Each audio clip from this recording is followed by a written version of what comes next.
Hey guys, welcome back to the happiest hour on earth. Thank you guys so much for all the love and support and listens on our last episode with Shannon Tabor, the tattoo artist. We had so much fun with that episode. So great. It was a blast having him on, and I'm sure you guys enjoyed it too. Next week, we're really excited because we also have another guest coming on. Riley on Main Street. Probably lots of you guys follow her on Instagram. She's got a great page, lots of great Disney content.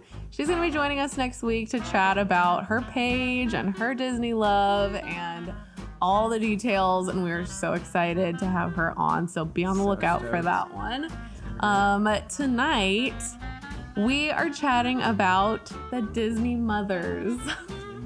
Mother's Day is coming up on Sunday, and we just thought it was a great time to chat about all of the inspiration and everything that we've learned from the mothers in Disney and Pixar movies. We've got a little list here for you, and we've got some fun stuff to chat about. So let's go ahead and jump on in.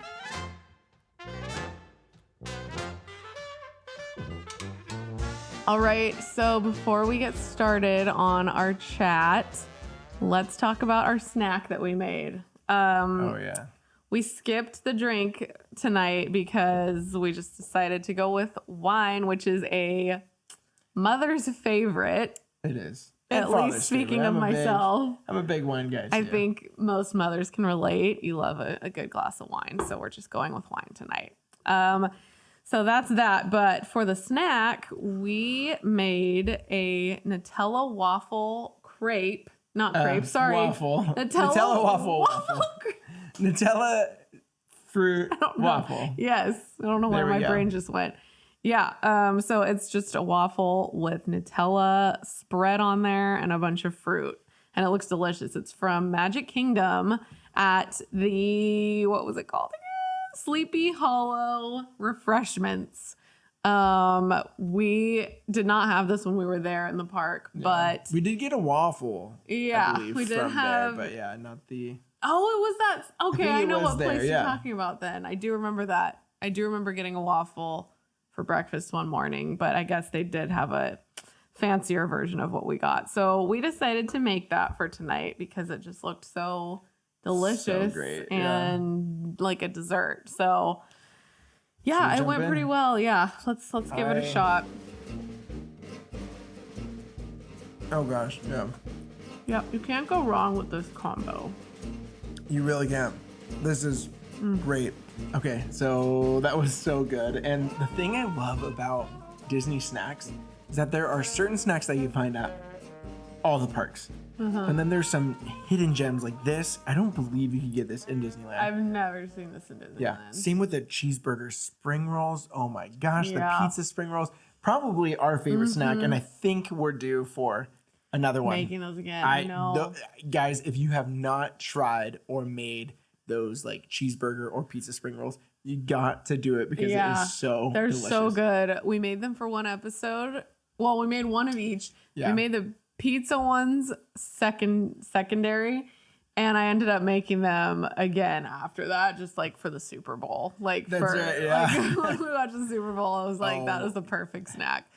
Those were so good. They're so good. The like flakiness of the spring roll, so great. But then so Disneyland has like a lot of fun things too, like Bengal barbecue. You know, I'm trying to think. Maurice's Treats. Maurice's Treats is always so great. Yeah, there's lots of them. There's a lot, but you know, you just anywhere you go, there's going to be something new. And so let's hear it for the Disney snacks. That is so great. That was good. With that, I think we'll jump in. We broke this down in different categories. Just kind of the different types of mothers that we see in Disney movies. And I know there's this kind of trope of like back then, like there was no Disney moms. Like, you know, the moms were not in existence. They either had passed or just were out of the picture or there was like an evil stepmother, you know, all this stuff. And so we were trying to dig into this a little bit. Why was that the case? And, you know, we saw a couple different things. There was something with like Walt Disney's, you know, mom passing a little bit prematurely. Yeah, in a very tragic accident that happened. Apparently Walt Disney bought them a new house, but there was like a gas leak and she got sick from that. Really, really sad. And so people have put it on that, but honestly, that wasn't the case. Because, Snow White was made in the 30s before that happened with his mother in the 40s. And so what we really pinpointed it down to was that a lot of these Disney movies were adaptations from old fairy tales. Yeah, like right? folk tales back way before Disney was Way around. back in the day. So we got Snow White, right? No mother, evil stepmother. Cinderella, no mother, evil stepmother. Little Mermaid, no mother, evil lady. Yeah, not a evil stepmother. queen. Beauty and the Beast, no mother. Aladdin. He has a mother that you brought up in the musical, which is such a beautiful song. Or I guess she wasn't really in the picture at that time, but he revered her so much. Proud of Your Boy. Listen to that song if you haven't yet. Beautiful. It is so moving. It's from the Broadway. And it was going to be in the actual film as well. It did get cut, unfortunately. The one we always think about, Bambi, right? It's so sad. And these are all adaptions. Even Aladdin was a adaptation from an Arabic fairy tale or folk tale back in the day. Bambi as well. And so I guess the real question is, I guess a lot of writers back then did that. What was going on in their lives, we don't really know. But I think what we discussed was that as you're trying to write this like coming of age story and like this battle through adversity to really kind of find your place and be your own person, I guess a lot of the writers thought that like what greater adversity can one overcome than the loss of a parent, especially a mother, a motherly figure who is supposed to, be there for you. And then, we also get the introductions of some evil stepmothers who, having a mother-like figure who doesn't do that for you, but then still overcoming that triumph. And I think that's why a lot of the writers back then did that, was that it was just an easy way to kind of feel something that like, wow, I can't believe they got through this without a motherly figure. I think that's like maybe the point that they were portraying back then. It makes the most sense. I mean, the most pivotal moment that a person could face is, the loss of a parent, like especially if you're really young. And I think maybe a lot of those people writing those stories had faced that themselves, and maybe it was part of their story, so it just came out in their writings or something. But it's crazy how many of those movies had no mother. It's something I never comprehended back when I watched them when I was young, but now it's like, wow, like they were just out of the picture. So many of the stories. And also another one too is we were trying to think of like, why was there this like stereotype of an evil stepmother?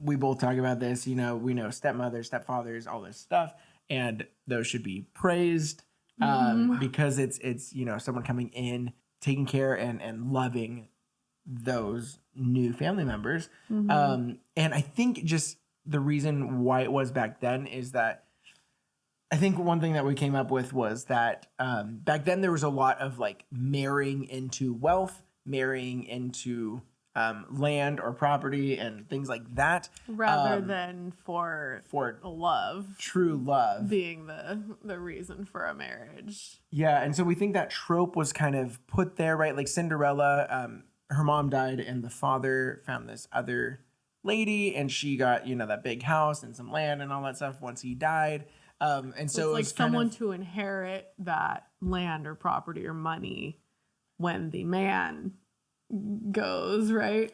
And I think a lot of the stepmothers have that like bad intention of like marrying just to get something, and then that back then juxtaposing like in the stories, in the we're story. Not putting that on anyone nowadays. It's just in those stories, in these movies, that kind of seemed to be the common theme. Like a lot of them did not have pure intentions in marrying into a family, and I think they did that because then you get this big shift with the stepmothers marrying for that, but then that stepdaughter finding true love, right? True love was a theme in a lot of those movies. So it was like, while the old generation was all about class systems and things like that, I'm going to find my true love. And this prince isn't going to care that I'm just a normal person, because it's really the love that's there. He doesn't care about the land. I don't care about the land, all this stuff. That was a big theme back in the day.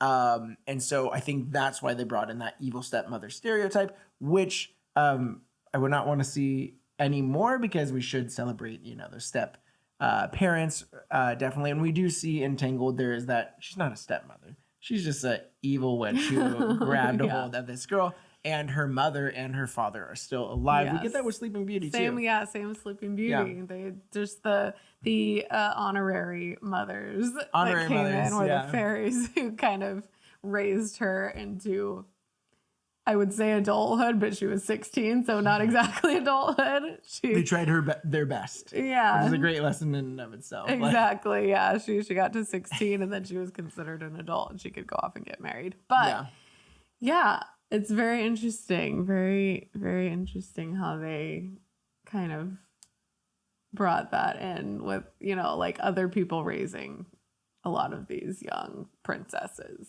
in those movies.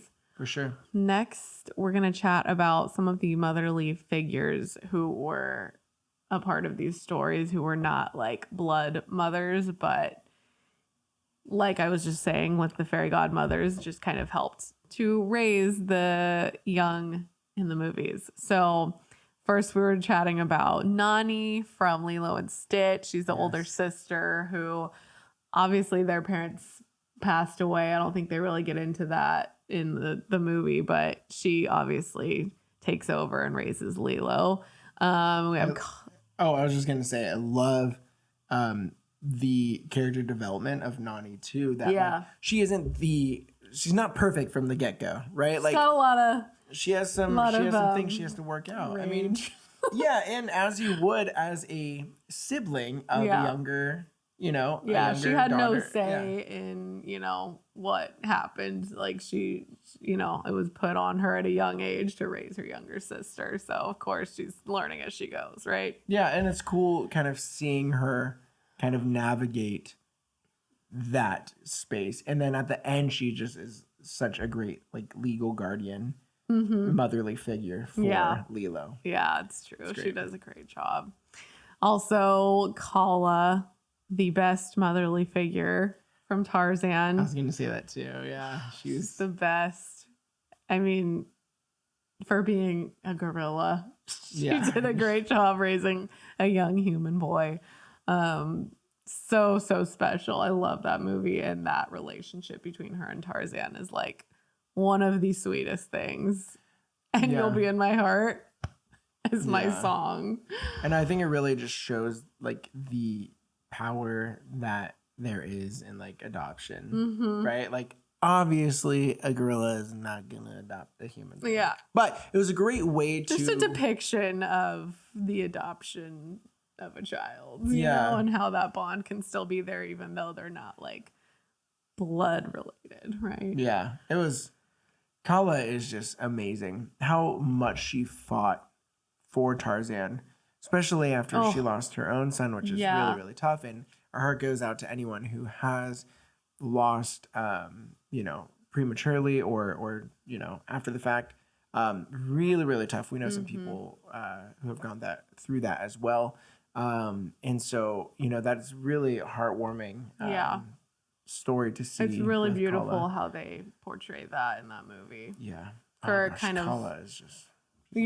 oh my gosh, the scene where Kerchak had just freaked out on Tarzan and he ran away and he was covering his face in mud and he was trying to look like a gorilla, and then she came to him and just comforted him. Is one of the most sentimental moments in a Disney movie ever. I always cry. That is a beautiful scene. So we love so Kala. Kala, you're amazing. She's great. Yeah. We also talked about Wendy from Peter Pan. She's not a mother. She's very young, so she's not a mother, but she kind of becomes a motherly figure to the Lost Boys because none of them can even remember their mothers, which we don't really understand why that is, but for whatever reason, they don't know their own mothers. And so she, as we all know, Your Mother and Mine, the song that she sings to them, she just kind of becomes that figure for them. And they're all like, I want to see my mother. Like, it's very sweet. So she's a great motherly figure. I like how I feel like the Lost Boys are so like stuck in their ways for so much of the movie. Like all they want to do is have fun, adventure, do all this stuff where they're little animal onesies, you know, go about their business. And just like, come on, rambunctious, let's just go. And then they're able to like see the necessity of a mother in their lives, even when they have the whole world to like kind of own and run around with. But Wendy takes that mantle really well. Shows the importance of a mother in a little child's life. Yeah. And then we already talked about the three fairies. Yeah. Which I guess covered that one. I guess I kind of like the whole fact that, like I said earlier, they have no idea what they're doing. Just like almost every parent, right? Like, we have no idea what we're doing with our son. And we just they kind of couldn't rely on their work. magic while they were raising her. They had to hide all their little wands so that she didn't know that they were magical fairies. And they had to just raise her from babyhood into teenagehood. Which is crazy because if I had magic, I would definitely be using that magic to help raise our son. Yep, that would be very handy on a daily basis. Oh yeah, I mean technically they were afraid of Maleficent finding. So I guess if there was a greater threat, I wouldn't use it. But if there was no threat, come on, let's use some magic. We need some magic in our. I'd definitely be using that to help me out every day. Yeah, for sure. So the next type of mother that we see, and kind of as you could see, there's kind of this transition throughout the eras of Disney movies. And yes, sometimes it will kind of dip back into something else, but I feel like a lot of times we see no mother earlier on. Although we do get a lot of motherly figures early on. We get Jumbo from Dumbo. Jumbo from Dumbo. But then it kind of we have some other ones that come through, and then we also we go back to more folk tales, right, with like Little Mermaid and Beauty and the Beast, where they don't have mothers. So there is kind of I think the trajectory is to go towards this type of mother that is trying to be better and understand their kid a little bit. And we'll talk about that in a little bit. But the next type of mother that we have here is the single moms or like the widowed moms. And so I'm glad that there is some representation of these types of moms in the Disney films. The first one that came to mind actually when we were talking was Andy's mom. We never see her husband, yet she's such a powerful force throughout Andy and Molly's life. We always see her. Toy Story 1 and 2, and then we flash forward and Andy's in college and she's still there holding down the fort, and that's just really cool to see. She actually never met anyone in that time. She was just like, you know what, I'm going to raise these kids. And she took on so much, and so it's just cool to see that representation of someone who we don't know if she's widowed or if she's single or there's what. There's no story behind it. You never hear anything about where Andy's dad is. Yeah. But it's just inspiring though, like seeing that for sure. Like I just mentioned, Jumbo. There's no dad elephant in there, but she is kind of the Jumbo. Why did they have to call her Jumbo? I know. It's kind of a very unflattering name. Dumbo name. and Jumbo. Oh man, both of them are so mean. But I know. I know. But she, you know what? She is so protective and caring, and that one is really hard watch for both of us. Like we don't do it too much. But at the end, when they get to be reunited, she has just been fighting for him the entire time. But she just has that special bond with Dumbo, and it's just very sweet to see. Adora, I hope I'm saying that right. Eudora. Yeah, Eudora. Yes. Awesome motherly figure from Princess and the Frog. So Tiana's mom. Her name.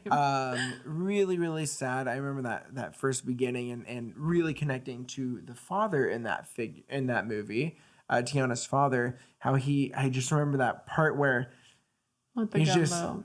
Well, the gumbo, yeah, but then you see there's one part where he's like sitting down and he's all just tired and just kind of like rubbing his head. And then she enters the room and he just kind of shakes it off and is like, "Hey, Tiana." And just the fact that he like went through so much and you know, he was probably dealing with a lot of pain and all this stuff and just kind of being present for his child really speaks to me. And then he does pass and then Eudora you know, takes on that single mom life and just consistently pushes Tiana towards her dream, but also like pushes her to like, I think sometimes she's like, right, doesn't she? Like, you have to go out and have some fun and all this stuff. So she's trying to like balance that as well. She's just pushing her to be her best, basically. Like, don't just focus all on how you're going to succeed. Like, make sure you're having fun and enjoying yourself too along the way. Yeah. Which is a great, you know, great encouraging thing for a mom to say to her child. Yeah, and it's kind of goes back to like the whole kind of the dynamics of a family, right? Her dad was very much like, you know, you can do anything if you put your mind to it. And so she was like so strong on that. But there is a balance that you have to have in parenthood, and you're never going to get that balance right, but you should strive towards that. We also have Sarabi, who becomes a widow. Becomes a widow because of Mufasa. Because of Scar. Yeah. Stupid Scar. Exactly. Yeah, he's the worst. Great villain, but terrible brother. Yeah. And uncle. Yeah, crazy. And so she, I mean, you don't really see much of what happens after Simba leaves. Like, you know that she sticks around there and she's probably just destroyed because her man and her son were gone in the same day. One died, or she was told that both died. Yeah. So all that she knew is they're gone. And yeah, and even though Scar like took the throne, like she still wasn't like dealing with his crap, which is I think she stayed strong. She didn't like cower to his, you know, his crazy self. I don't even know what to call him. He was the worst.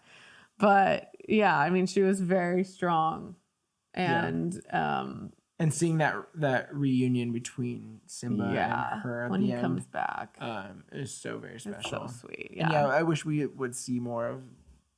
I think you see more of it in the live action of Simba. Like they show some scenes where like Nala and Sarabi are still holding down the fort. Yes, I feel like, true. Which was cool. And she was almost kind of pushing Nala to go out and try to find help. Yeah, that's true. Yeah, that's cool. I like how they did that in that version of the movie. Yeah, that was a great one. I want to rewatch that one actually. Yeah. Same here. So moving on, we're gonna chat about where things went at this point, which we feel like it kind of turned into a lot of like mother-child conflict. Like there were a lot of fights and just fights and like reconciliation. Yeah, well, like I was getting to that. Like how it led to where, you know, they would reconcile. But definitely a lot of like childhood rebellion kind of, and trying to like figure out who they are and that kind of thing, and mother trying to control things. And, you know, throughout the course of the movie, they come back together a lot of the time. But in this, we have Inside Out, which is Pixar. And this is interesting because that doesn't actually go like most, I feel like, are what you said, right? There's this kind of like trying to find their own person, but Inside Out really stems from like the lack of communication of because of her emotions being out of whack because of what happens in the movie. But yeah, the move, exactly. It was kind of what just totally threw her off. Riley, that's her name. I was like, I blanked on her name for some reason. But yeah, I love how they portray that relationship. I mean, it's not really focused on one parent or the other. It's very focused on both of them. But it is interesting just to see how that kind of happens in that movie, how she's like very withdrawn and lashes out at them and stuff, and then just to see how at the end they, you know, they have that moment where they reconcile, and it's just so sweet. Yeah, I love that it takes like that one memory of her with the joy. It goes because of the sadness that she felt, that she was brought that joy. And I love the scene when she finally breaks down to her parents and like shows her emotions and that sadness that she's dealing with the move. And then as they're hugging, she like lets out a little smile. And like that is what it's all about. That was done so well that like we have to be very transparent in our feelings. And I love that both of the parents come together and really comfort her, and it's awesome. Yeah, I so love cool. that scene in that whole movie. It's just done so well. It's so beautifully done. Yeah, so great. We also have Brave, which is obviously centered around the mother-daughter relationship. And yeah, the way that they kind of show how Merida's mother just wants her to like find her man and find her feminine side and just kind of become the queen that she'll be one day.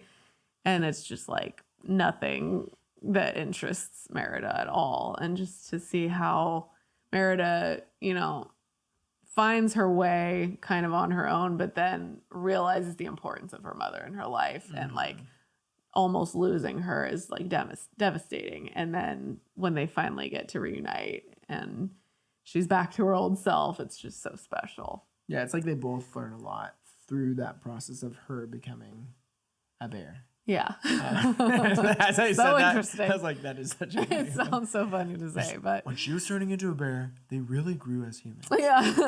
It was just incredible.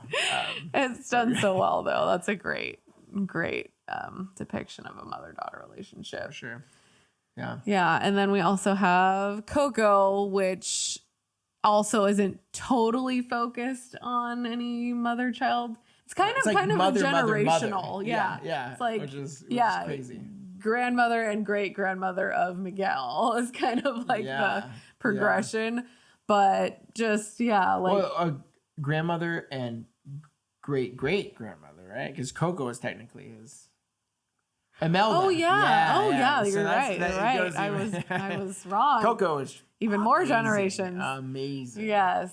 Oh my gosh, that family dynamic is so crazy to watch unfold in that movie. I love it so much. Just seeing how the Imelda. like how she was so staunch on like no music, like nothing, and then her daughter was Coco, so she she missed her father, and at some point when her memory was gone, she had no way to communicate that she wanted that. Yeah. It was almost as if granddaughter of Imelda, who was the abuela, was like even more staunch with her grandmother. She saw her grandmother, the destruction, quote unquote, that Hector brought upon her, and was like, I will never allow music in my family. Where Coco must have just kind of stayed silent and was like, like I do remember so many amazing things about my father. Yeah. And then that comes back in the end, and it's just because awesome. She had no say in it because she didn't remember what had happened at that point, so she couldn't be like, no, music is not the evil here, like and she just had to kind of take whatever her daughter let her have at that point. But just to see the reconciliation once again that comes about when Miguel plays the song that Coco knows, and they all can finally realize like how much the music heals them and her specifically. It's just, oh my gosh. Oh, it's so good. Yeah, it is. It is so good. That is such a great film. Yeah. And I think one of the, I don't know. I mean, Pixar has always been great, but I mean, Coco was like top-notch Pixar. And the ones that have come out after that, still really great, but I think Coco was really that like...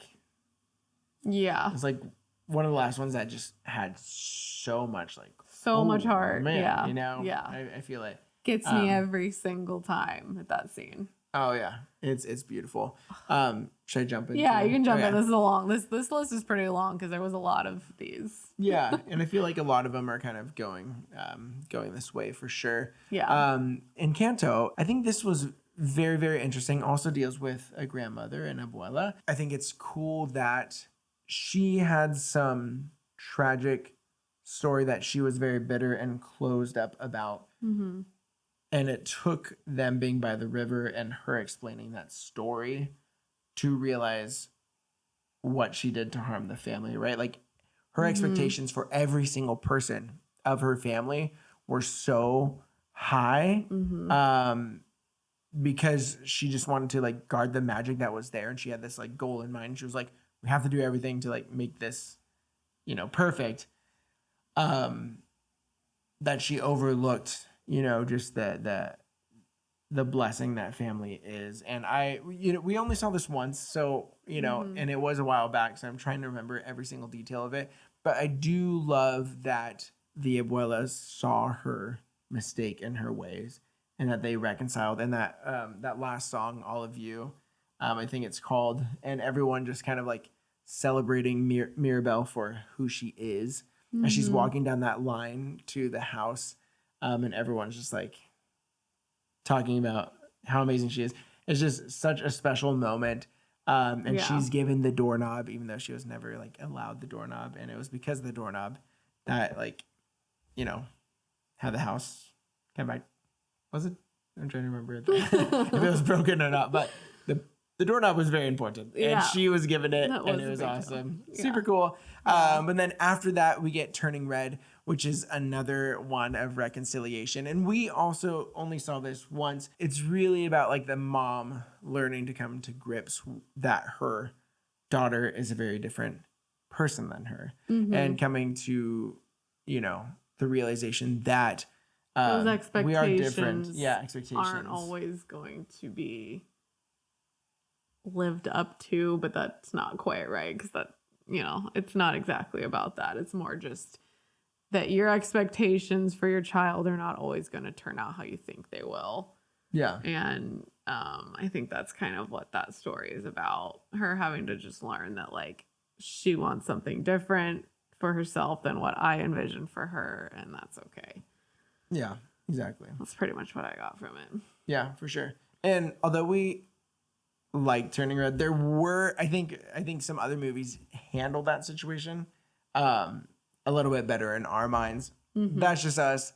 I know there are some huge Turning Red lovers out there, and that's awesome that you love it. I just feel like other Pixar movies have done it better and had a little more heart. A little bit. It didn't feel very Pixar to me.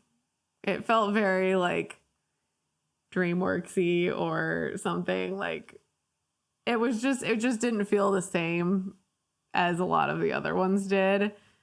And there's a lot of movies in Pixar and Disney that deal with parent relationships with their kids, and I just feel like that one just left me feeling kind of like cold, like it just didn't really like resolve in a way that felt right to me. I don't know how to explain it. It was fine, and I'm sorry for anyone that loves it. I'm not trying to like rail on it, but yeah, that was just kind of how I felt after watching it. Yeah, and I mean, you guys could totally disagree. Yeah.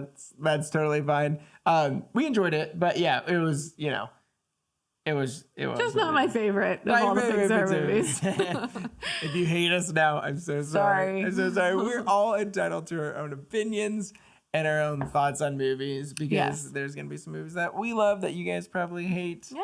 And totally, you know what? That's fine. And yeah, we don't even hate it, but we're just we're just gonna. But we have one more notable mentions. Do you want to start us off? Yeah, we're just we just thought of some other moms that didn't really have any like specific category to go into, but we're just very notable moms in Disney and Pixar movies. So first is Up, and this is a hard one to even talk about because it's so emotional and she's out of the picture so quickly in the movie. But Ellie, as we all know, is a mother that deals with loss of a child. And we kind of touched on this in the beginning a little bit, but before her child is even born, she deals with the loss, and you see this intensely emotional scene that whole first 5 minutes, but specifically that part where she miscarries, and then, you know, she and Carl have to kind of live with that and pick themselves back up and, you know, keep living their life. It's so hard to watch and so emotional, but it's also just beautifully done, and I love it. And yeah, I don't even, yeah, it's hard to say. Yeah, we know people who've gone through that. A lot of people go through that, and our hearts are with you if you ever had to experience that. Yeah. And yeah, it's the hardest it's thing. really tough, and I think that Pixar really did that in a very gentle and loving way. Yeah, with no words. No words at all. It's that entire scene. You just see what's happening without any words, and you can see exactly what happened and feel exactly what they're feeling. Yeah, I think it was done in such a great way that people who have gone through that experience can just kind of be comforted that, you know, there are other people who have dealt with that, and then also there's people who haven't experienced that can sympathize and empathize with those situations as well. We also have Helen Parr from The Incredibles. She's a great mom. She is one of those like go-getter moms, like both being a super and a stay-at-home mom kind of simultaneously. She's got a lot under her belt, but she's very inspiring to see for moms that maybe are in the same circumstances, not being a super, obviously, but I guess we're all kind of super moms. Moms are kind of super. Any mom in that their you own are, right. if you're a working mom, if you're a stay-at-home mom like you are, like every mom is amazing. Props to the moms, because you guys have a way harder job than us fathers. I mean, we've both got a big job on our hands, but since let's just hear it for the mothers. If you're listening right now, just give up a round for the mothers. Come on, happy Mother's Day. Thank you. So we had two more here. Winifred, who is in Mary Poppins. She's also a go-getter mom, but she's like the Very progressive like, I have to make women's my voice rights heard, you know. And she goes out and she, like, you know, protests for what she believes in, and it's super cool to see her out there just doing her thing. She has such a I'm laughing because she has such a funny like disposition about her, like her voice and her just like excited she's nature so about peppy. her. Yeah, she's so peppy. Her excitement is infectious for sure in that movie. She's very, very passionate about what she's out there doing, which is so great. Yeah, and so I guess she doesn't really have like a job. And so that's kind of like her calling. Yeah. And so she takes some time to do that. She also is with the kids, you know, sometimes when Mary is not there. But I guess Mary could have been almost like a mother. Yeah, she's kind of a mother figure. She's a nanny, which, you know, hey, props to the nannies out there too. I did it for 12 years. I totally am there. Kind of are a secondary mom too. Yeah, for sure. And then another one we wanted to discuss, Mary Darling from Peter Pan. Such a great sweet mother who really cultivated the imagination of her kids. I mean, as the father came in and, you know, always tried to like, okay, we have things to do. I have to go to a work event. I have to do all this. Like, she always saw their imagination as something to be treasured. The other thing we talked about is how she was like a very good mediator between the kids and the father as well. Yeah. Like, the father was just this like crazy, like stressed out, at least in the scene that we saw, workaholic, and she just kind of like did a good job to. She supported him. Like, she didn't want to turn her kids against him, but she, you know, she tried to be in her kids' corner too. And, you know, she understood their imagination and their playfulness, you know. Yeah. She did a great job of, in that moment, being the mediator, like you said. Yeah, I love it. There are obviously going to be some things that we missed, some moms that we missed. Lots of moms Sorry, in moms. these movies, yeah. Lots of moms, but I just want to give it up. First off, to this lady right here, Emily, who's been a mom for almost 2 years. Yeah. Happy Mother's Day to you. Thank So you. exciting to Thank you. my own mom and to your mom. Mm-hmm. Happy Mother's Day to all the moms listening and to all the moms of those who are listening. Happy Mother's Day to you all. Yes, happy Mother's Day. You So are to be exciting. celebrated Yes. moms today are and the every best. day. Let's hear it for those moms. You guys, Thank you. you ladies are so amazing. You deserve all the compliments, the praise today. Soak it up. You are great. And so thank you so much again for listening to this episode. Next week, like we said, like Emily said, we got Riley on Main Street on. We do. We're going to be talking about some crazy things. Also her like collab with Park Hop Tees, which you are wearing right now. You're wearing a Park Hop Tees. I am. And we can't wait to get the one, at least one of the new shirts that Riley came out with Park Hop Tees. Oh yeah. Happy is 15 if you guys are listening and want some shirts. 15% off. So go ahead, buy like 10 shirts. They You get dropped 15% so off. many new ones recently. I mean, within the last couple months, they've dropped a ton, but within the last like 2 weeks, there's so many that I want. And I'm super stoked They're to get so some. amazing. Yeah. So use our code, go check out Park Hop Tees. Yes. They're so great. The Star Wars one, I need to get 2. So we got to get the Star Wars, the Riley, and then and then a couple more, and then we'll be set. Yeah. There's a lot. There's so many. It's overwhelming, actually. It's so fun. But anyways, thank you guys again so much for listening. Subscribe on YouTube if you aren't already. Follow us on your podcast platforms that you're listening to. Listen to. Because next week we are going to have Riley on, and we will see you guys then. So have a great one. We'll see ya. Bye, guys. Bye.